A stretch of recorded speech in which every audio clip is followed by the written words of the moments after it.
The American funeral industry has a recycling problem. A funeral home gets flagged, bodies found decomposing, families file lawsuits, the state suspends a license, officials give statements, and then, quietly, the same people open another funeral home. Different name, different address, same operators, same outcomes. This is not a coincidence. It is a structural failure, baked into the way the American death care industry is regulated, or more precisely, the way it is not regulated. So how does the system keep letting this happen? Here is the first thing you need to understand. There is no federal regulator. None. The only federal body involved in this industry is the Federal Trade Commission, and all they enforce is the Funeral Rule, a 1984 pricing transparency law. You have to give customers an itemized list. That is the full extent of Washington's involvement in an industry that takes custody of more than 3 million bodies every year. Everything else falls to the states. And the states do not agree on much. Some have dedicated boards built specifically for funeral oversight. Some folded into a general professional licensing office that also handles barbers and cosmetologists. Most have no routine inspection requirement at all. They wait for complaints. Until 2024, Colorado didn't require funeral directors to hold a license. Not a background check, not a certification, nothing. You needed more credentials to cut someone's hair than to take custody of their body.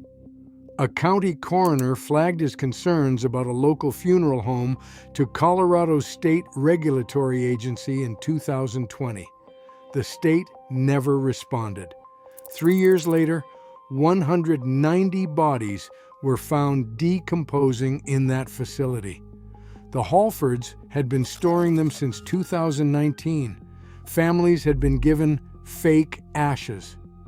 The coroner noticed. He reported it. No one came. That window, between something being reported and something actually being done, is exactly where repeat operators build their next business. This is what it looks like in practice. Clark and Johanna Morgan ran Heights Crematory in Chicago Heights. State regulators warned them repeatedly. Auditors eventually found bodies stacked in broken refrigerators, stored in inoperable trailers, including 19 bodies from Indiana that management had never once disclosed. The facility was permanently shut down in 2025. Clark Morgan's license was revoked. Nearly 24 lawsuits followed.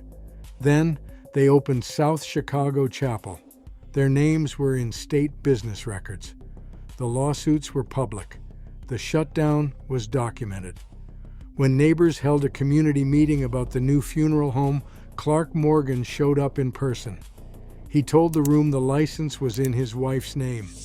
The association president said the neighborhood made clear they were watching. It wasn't enough.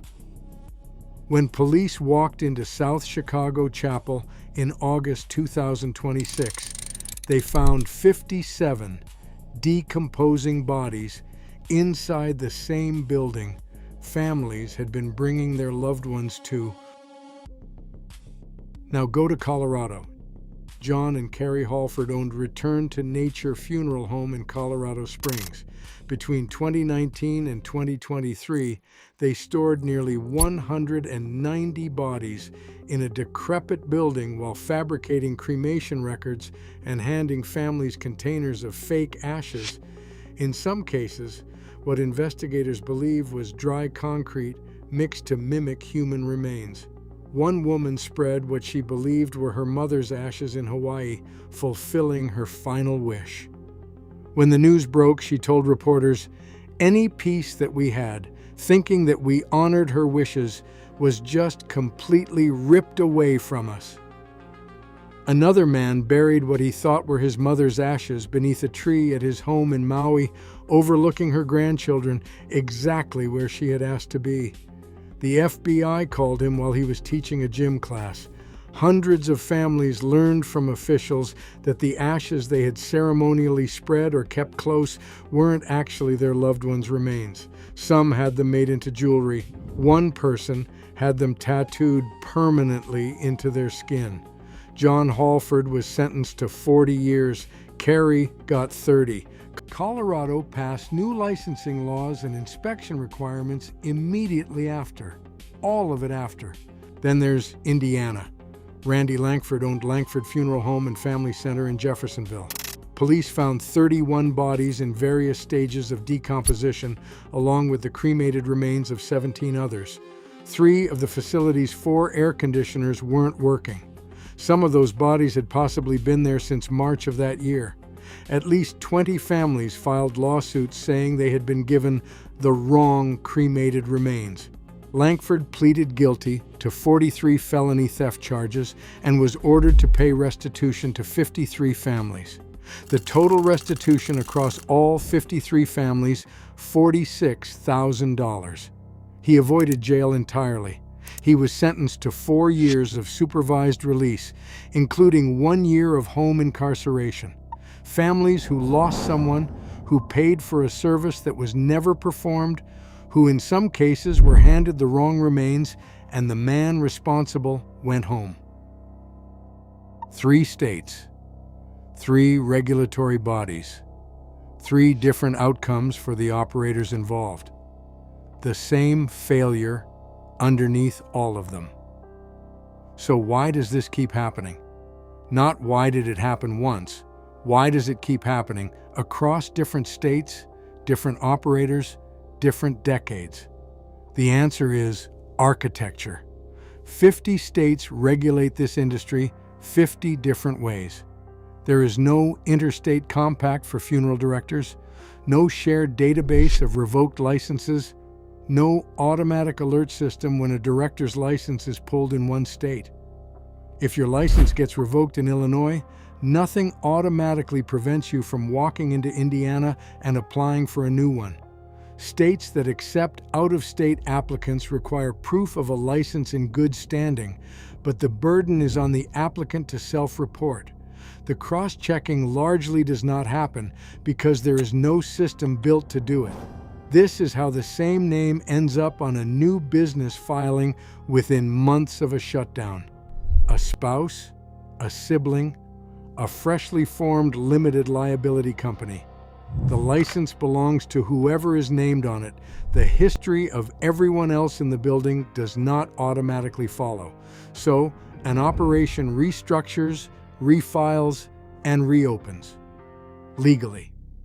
With full knowledge of regulators who have no mechanism to connect the dots across entities. And even when they do connect the dots, the process of actually doing something about it is slow by design. Regulators in most states cannot pull a license immediately. They have to open an investigation, build a case, schedule a hearing, allow time for appeals. That entire process can take months, sometimes longer. By the time a formal action lands, more families have already walked through the door.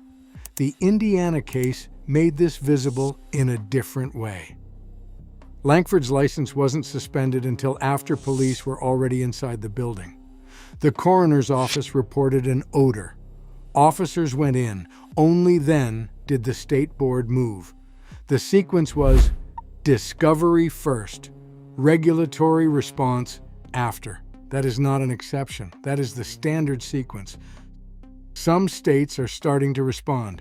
Illinois passed legislation giving its comptroller the power to pull a crematory license on the spot with no hearing required in cases of clear and present danger.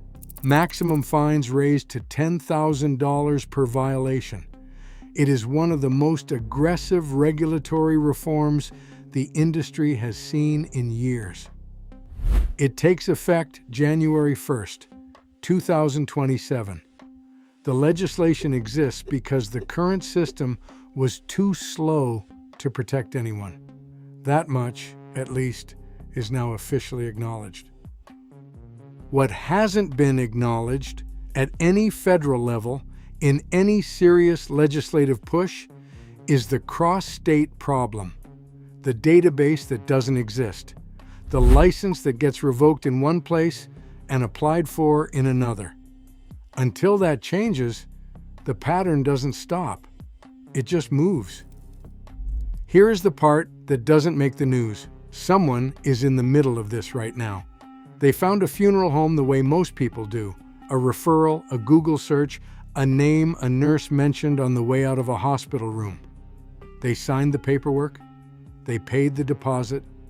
They have no reason to doubt any of it. Every reform passed in response to these cases in Colorado, in Illinois, exists because the damage was already done. That is the sequence this industry has run on for decades. It has not changed.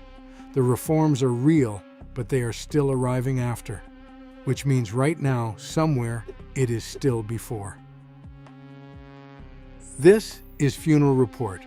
If this video gave you something to think about, share it with someone who might need it.